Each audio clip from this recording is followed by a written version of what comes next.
नमस्कार दोस्तों, आम आदमी पार्टी के शराब की नीति आज गले की हड्डी बन चुका है।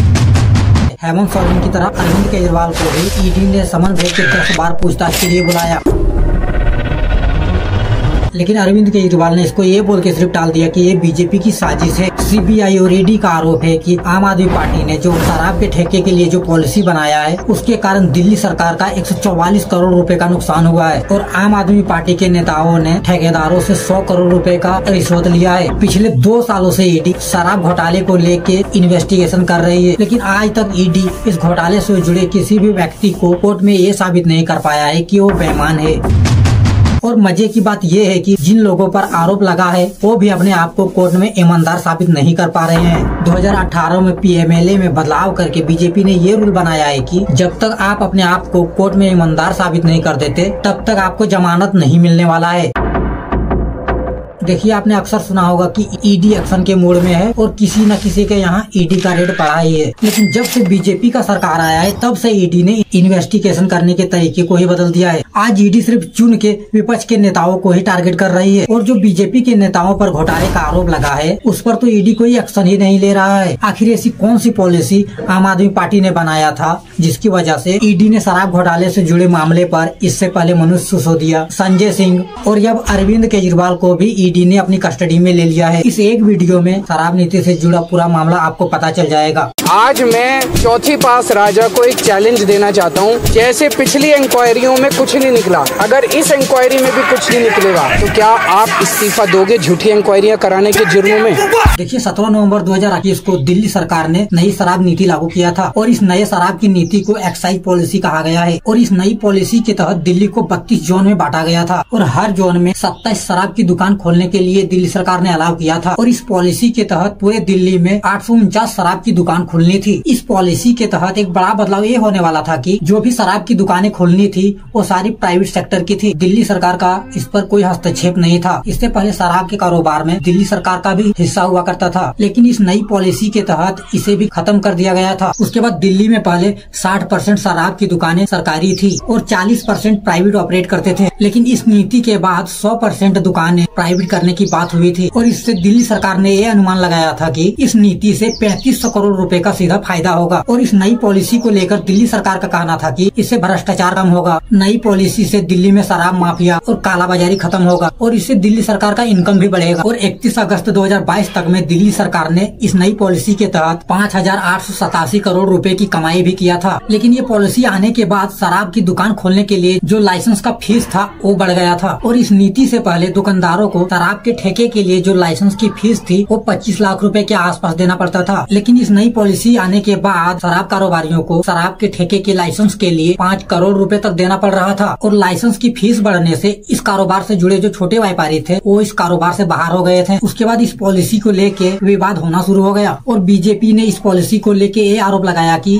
ये पॉलिसी बड़े कारोबारियों को फायदा देने के लिए लाया गया है और ये पॉलिसी आने के बाद दिल्ली सरकार का शराब से जो पहले इनकम आता था उससे भी कम इनकम होने का आरोप लगने लगा। उसके बाद दिल्ली के मुख्य सचिव ने नई एक्साइज पॉलिसी को लेकर दिल्ली के उप राज्यपाल वीके सक्सेना को इस पॉलिसी में गड़बड़ी होने पर एक रिपोर्ट सौंपा था और इस रिपोर्ट में कहा गया था कि नई एक्साइज पॉलिसी लागू करने में GNCT act 1991, transaction of business rules 1993, Delhi excise act 2009 और दिल्ली एक्साइज रूल 2010 का उल्लंघन किया गया है। साथ ही टेंडर जारी होने के बाद 2021 से 22 में लाइसेंस देने वालों को कई गैर तरीके से लाभ दिया गया है। उसके बाद दिल्ली के उप राज्यपाल वीके सक्सेना ने दिल्ली सरकार की शराब की नीति पर सीबीआई जांच की सिफारिश कर दिया और मामले में जांच की सिफारिश करने के बाद 30 जुलाई 2022 को दिल्ली सरकार ने नई आबकारी नीति को वापस ले लिया और फिर से पुरानी नीति को लागू कर दिया और इससे सीबीआई को और शक हो गया कि अगर ये पॉलिसी उतना ही अच्छा था तो फिर दिल्ली सरकार ने इसे वापस क्यों ले लिया। उसके बाद 17 अगस्त 2022 को सीबीआई ने शराब घोटाले के मामले पर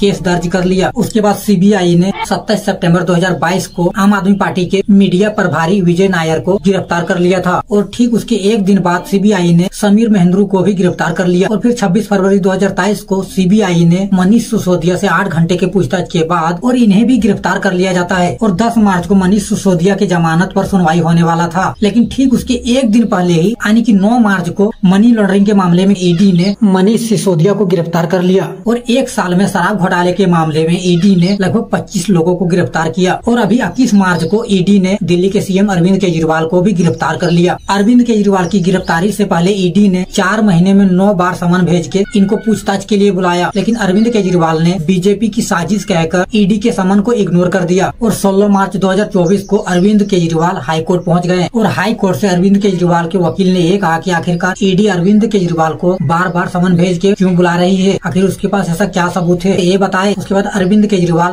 दिल्ली हाईकोर्ट से ये भी आश्वासन चाहते थे कि अगर मैं ईडी के बुलाने पर जाता हूँ तो मुझे ईडी गिरफ्तार नहीं करेगी, दिल्ली हाईकोर्ट मुझे ये आश्वासन दे दे, उसके बाद मैं चला जाऊंगा। उसके बाद दिल्ली हाईकोर्ट ने ईडी को बुलाया था और ईडी को ये बताने को कहा गया था कि आखिरकार ईडी के पास ऐसा क्या सबूत है जिसके कारण ईडी अरविंद केजरीवाल को 10 बार समन भेज के परेशान कर रही है। उसके बाद ईडी ने अपनी तरफ से दिल्ली हाईकोर्ट में अरविंद केजरीवाल के खिलाफ कुछ सबूत पेश किए थे और उस सबूत को देखने के बाद दिल्ली हाईकोर्ट ने अरविंद केजरीवाल की गिरफ्तारी पर प्रोटेक्शन देने से हाईकोर्ट ने साफ मना कर दिया और ये फैसला आने के एक दिन बाद ही 21 मार्च को ईडी ने अरविंद केजरीवाल को गिरफ्तार कर लिया।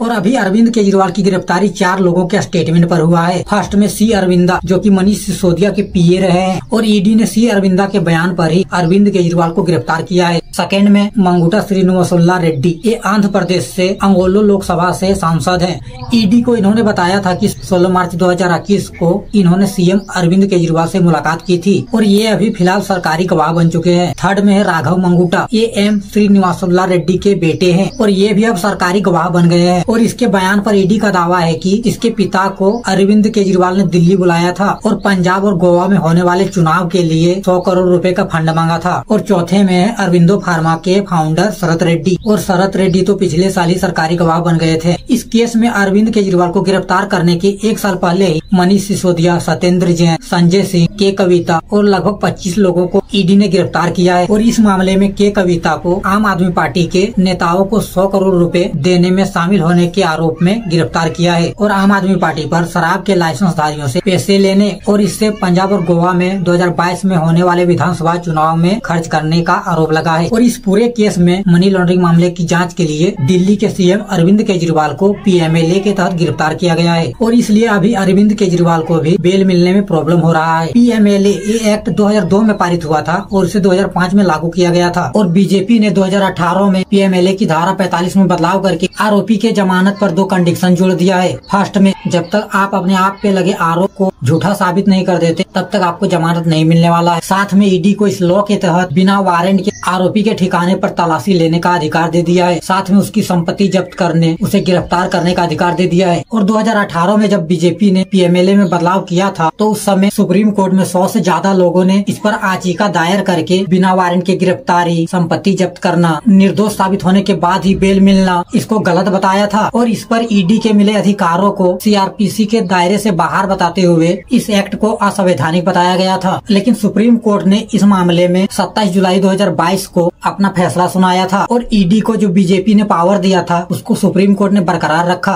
इसलिए अभी लोगों को बेल मिलने में दिक्कत हो रहा है। तो भैया जय हिंद, जय भारत।